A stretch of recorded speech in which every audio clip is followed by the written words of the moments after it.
Capítulo 14. La forma de morir. Herodes vestía totalmente según la moda de las clases altas del imperio. Tenía el cabello y el rasurado de un romano y hablaba un latín al que solo se asomaban algunos sonidos guturales del arameo cuando algo lo agitaba. Jesús supo que la misión había sido cumplida y tras charlar algo más para cumplir las formas, se retiró. Y mientras se iba, a su cabeza regresaban las palabras de Lucio Aneo Séneca, y él volvía a esforzarse por pensar en otra cosa. Por ejemplo, en cómo un judío de raíz idumenea y madre asmonea podía pasar en cualquier lugar por un romano. Y de ahí pasó a recordar el desagradable Gneo Domicio Enobarbo, sobrino nieto del divino emperador Augusto y nieto del gran Marco Antonio. Se encontraron en un garito de juego, lugar de elección del romano, que contaba con habitaciones laterales que funcionaban como burdel y que también contaba con un abundante suministro de sustancias embriagadoras. Gneo le dijo que sin duda alguna podría conseguir cualquier cosa que se propusiera con respecto a su pariente Tiberio. Bastaba con darle la cifra adecuada y todo era posible. Y según seguía la conversación, indicó que además Jesús debería complacerle sexualmente. ¿Habría estado dispuesto a tener algo con este personaje? Jesús se hacía esa pregunta e indudablemente la respuesta ya nunca lo sabría. Por un momento pensó que conseguir los objetivos planteados bien valía que venciera su repulsión por este cretino prepotente. Pero casi de inmediato se dio cuenta de que en realidad era un patético personaje sin ninguna influencia sobre Tiberio. Todo lo que hacía era fanfarronear. De todos modos se quedó un rato para perder dinero con la intención de que el Gneo lo ganase. Era un personaje turbio. Era mejor no alejarse de él en malos términos. El primer camino que le planteó Ben Judas era el de los financistas, pero lo recorrió después. Este consiguió una entrevista con un joven que resultaba llamativamente exitoso y que se llamaba Marco Aneo Mela. Recibió respetuosamente a Jesús en un lugar privado y le dio todas las garantías necesarias de que cualquier cosa que se hablara iba a ser estrictamente confidencial, ya que eso hacía en buena medida a sus propios intereses. Jesús le explicó el caso. Mela se lamentó de que no tenía en ese momento una buena llegada con el emperador Tiberio. La persona a través de la cual podía conectar con él era Sejano, el actual prefecto del pretorio, que como ya era conocido, había partido a sofocar una rebelión. Las llanuras con que se manejaban los negocios impresionó bien a Jesús. Mela también parecía bien impresionado por el judío, así que ambos jóvenes siguieron conversando de otras cuestiones, o sea, se pusieron a hablar de negocios. Para sorpresa de Jesús, Aneo Mela era originario de Córdoba, en Hispania. Su familia tenía muchas conexiones en aquella tierra y su fortuna en buena medida provenía de allí. Así que Jesús aceptó la propuesta de tener una participación en una sociedad para la explotación de hierro y quedó de regresar con las notas debidamente autenticadas del dinero que iba a invertir en ello.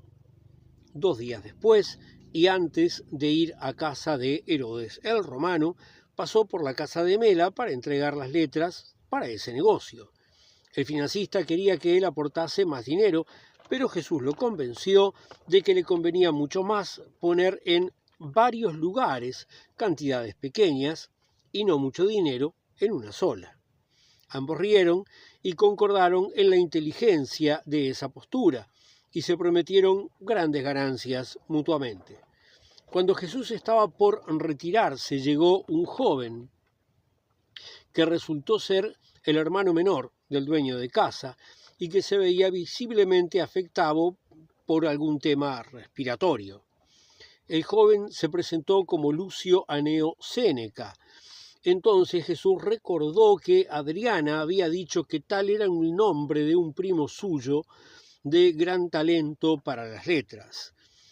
Le preguntó al recién llegado si era el mismo y vio como tanto éste como su hermano mayor, ambos se les ensombrecía el semblante.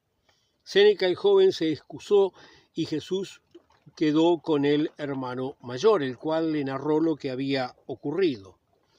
Después de la exitosa misión ante Tiberio, cumplida por Adriana, misión que ella cubrió porque él estaba en ese momento en la Hélade, ella regresó a Hispania.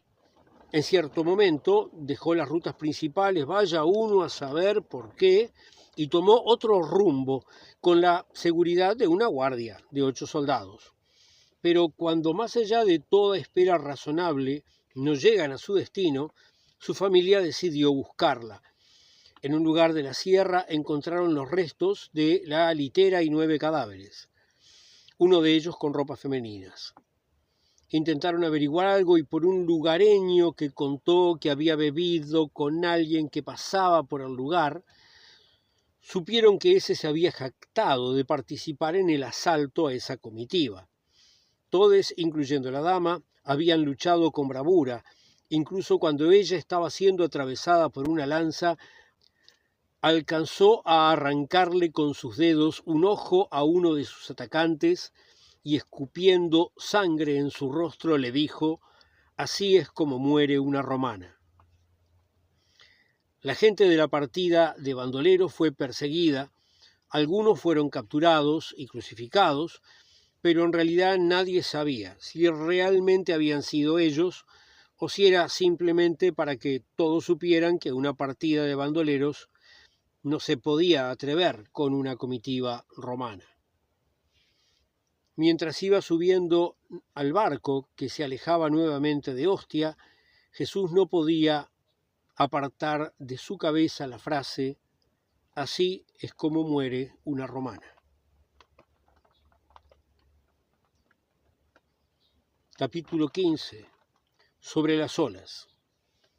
Cuando llegó la noticia del hundimiento del barco en que viajaban Jesús y Dimas, el tío José y Anás, se preguntaron si podría ser una estratagema del primero para cumplir su misión.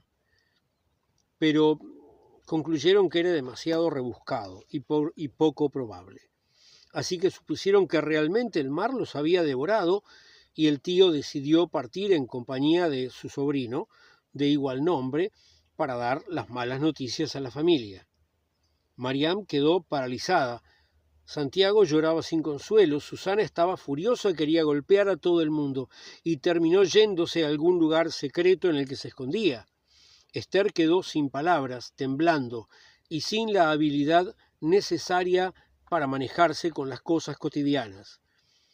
Y en esos momentos terribles llegó Judas, desde Magdala de los Peces, junto con María, trayendo el mensaje que había enviado Jesús, dando cuenta que había llegado a Roma por cuestiones imprevistas del viaje, frase seguramente intercalada por si él mismo era interceptado, y donde pedía que estas novedades solo fueran para los miembros de la familia y para Anás.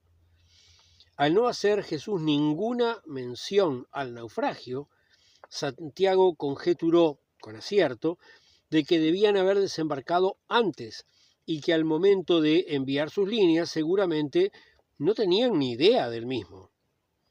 Todos estaban muy felices y celebraron esa especie de resurrección, y en particular Judas y José, que echaron mano de los mejores vinos del hermano ausente y tomaron en demasía. Y bien puede que alguno de los guardias de José o un amigo de Judas haya escuchado entonces de su boca que Jesús estaba muerto, pero que ahora estaba vivo, porque las tormentas no podían con él. Unos días después, en el pueblo se rumoreaba que Jesús viajaba en un barco que había naufragado, pero mientras el naufragio ocurría, Jesús había salvado por el Señor, quien le permitió caminar por encima de las aguas hasta la costa, en medio de gigantescas olas que quedaban rígidas como montañas. Pero también eran otros quienes decían que en realidad eran los demonios del mar quienes apoyaban a Jesús y habían hundido el barco como parte de un sacrificio que éste había pactado, cambiando riquezas por las almas de los desdichados marineros. Quienes decían tal cosa afirmaban también que todo era una trampa de su madre, la hechicera, que conjurada con la malvada viuda de Magdala, se habían quedado con la casa de un hombre justo, y que ahora habían colocado en el palacio del tetrarca a su otro hijo, para mejor oprimir al pueblo. Clopas oyó ambas versiones, y pronto fue a contárselas a su amo. Santiago, con una sonrisa dispar, dijo que era mejor guardar silencio ante las habladurías, porque cualquier cosa que dijeran la iban a dar vuelta y la transformarían en algo que jamás había sido.